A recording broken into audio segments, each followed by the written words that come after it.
Meu convidado hoje aqui no Jornal 96 é o deputado estadual Kelps Lima, do Solidariedade. Bom dia, Kelps. Bom dia, Diógenes. Bom dia a todos os ouvintes da 96 FM. Depois da manobra do governo, a pergunta que não quer calar. Vai ter CPI da Covid no Rio Grande do Norte? Vai sim.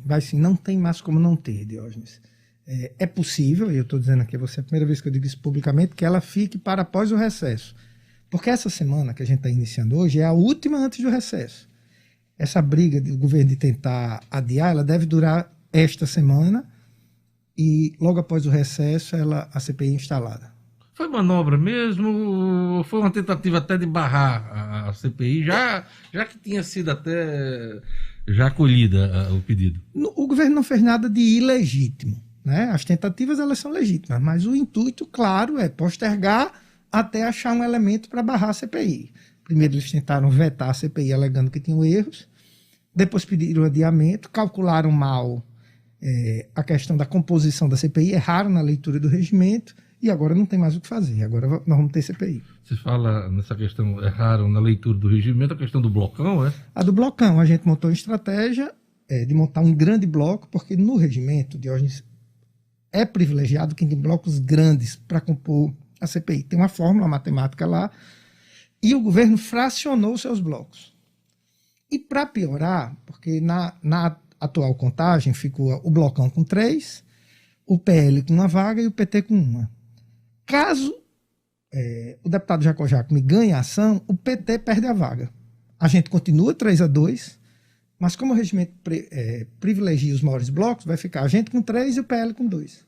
Aí a CPI vai perder o relator, porque tudo indica que vai ser Francisco do PT o relator. O acordo era ser Francisco, mas o próprio Francisco pediu para adiar, achando que se o PSD ganhasse a ação, eles iam ter uma vaga a mais, e não é verdade. Então a posição dele de relator está comprometida. Está comprometida porque se Jacó ganhar a vaga, vai ter que ter um recálculo. Eu já fiz a simulação desse recálculo, inclusive já chancelei na própria Procuradoria da Assembleia. Mostrei meu cálculo e disse, não, é isso mesmo. Aí o PT perde a vaga. Que situação. Você vai ser o presidente da CPI? O acordo inicial é para que eu seja o presidente e para que Francisco seja o relator, né? O Francisco do PT, Francisco do líder PT, do governo. Né? Mas isso é política, né, Diógenes? Isso para até a CPI ser instalada alterar, e até alterar legitimamente. Se tiver outro deputado do nosso bloco que queira assumir a presidência, eu não faço questão nenhuma, não. Você entrou com ação pedindo, de uma vez por todas, a instalação da CPI da Covid. Explica pra gente que ação foi essa. O presidente, você já tem resposta. O presidente da Assembleia tem um entendimento que a CPI precisa... A composição da CPI precisa ser aprovada no plenário. E isso não existe, porque nada da CPI precisa passar pelo plenário, por um motivo simples. O plenário é um local que sempre vence a maioria, claro. E a CPI ela é constitucionalmente uma ferramenta da minoria.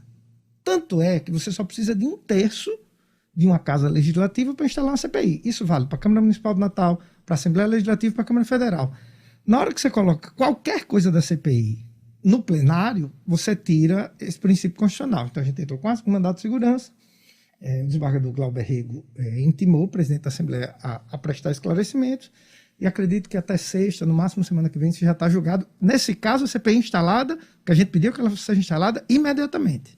No resto dessa discussão da CPI da Covid, você entrou também com um pedido à mesa diretora da Assembleia para a retomada dos trabalhos da CPI da Arena das Dunas. Isso foi atendido, né? Foi atendido. O que é que aconteceu? Ano passado, no auge do Covid, foi instalada a CPI da Arena das Dunas, começou a funcionar e foi dada entrada no requerimento pedindo a suspensão por causa da pandemia. Eu fui contra o adiamento da CPI. Mas eu reconheço que foi um erro meu. Por quê? Só no meu gabinete, eu já disse isso aqui, morreram 3 pessoas, na Assembleia mais de 50. Então, foi o deputado Getúlio Rego que pediu, junto com o deputado Vivaldo Costa. Eu não sou aliado político de nenhum dos dois, mas os dois são médicos e os dois estavam certos. Porque se a gente faz a CPI, mesmo que fosse semipresencial, ia pôr um monte de vida em risco.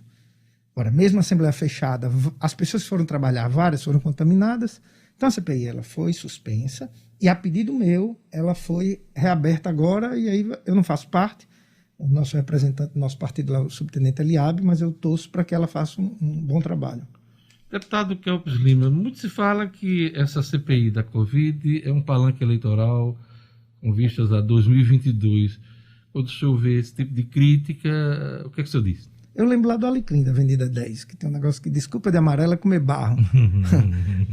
Desculpa de amarelo é comer barro, porque olha, no Brasil tem eleição a cada 2 anos. Então você tem um ano pré-eleitoral e um ano eleitoral. Qual o ano que vai poder fazer CPI?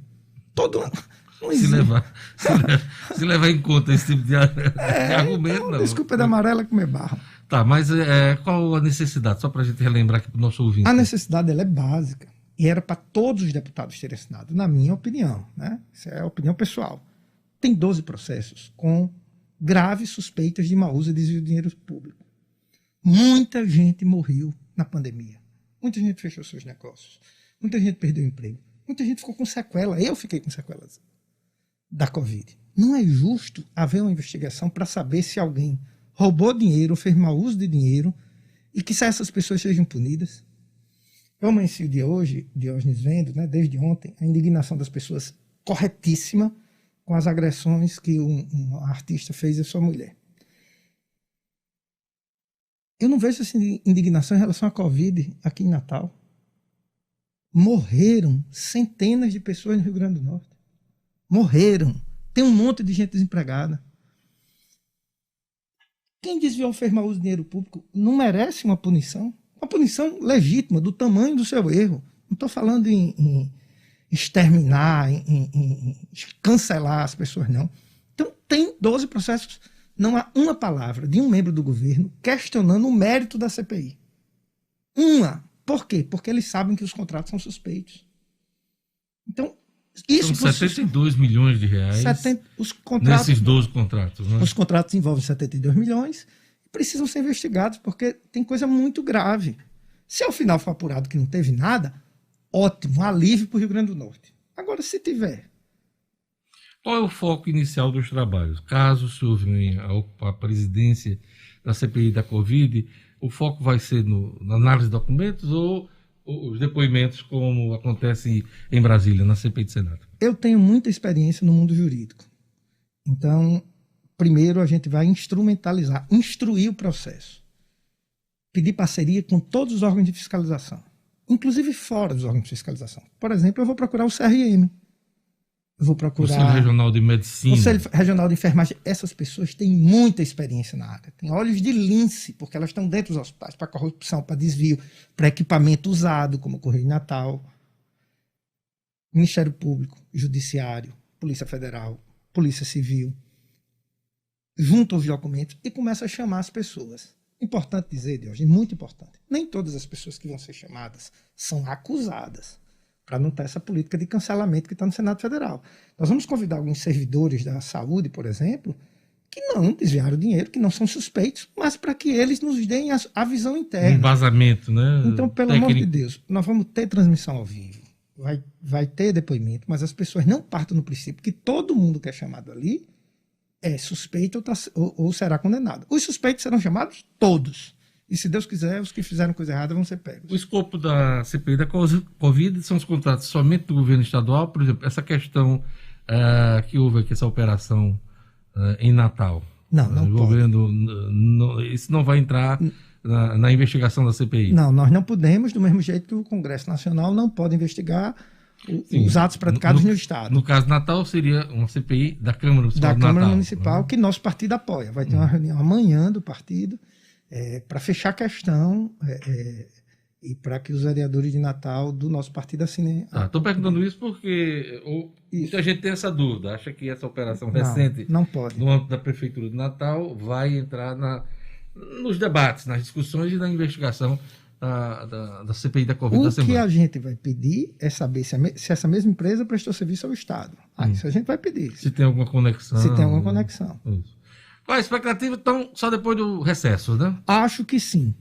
Não vejo como, porque o presidente Ezequiel deve decidir isso pelo prazo que ele mesmo se deu de adiamento até quarta. Né?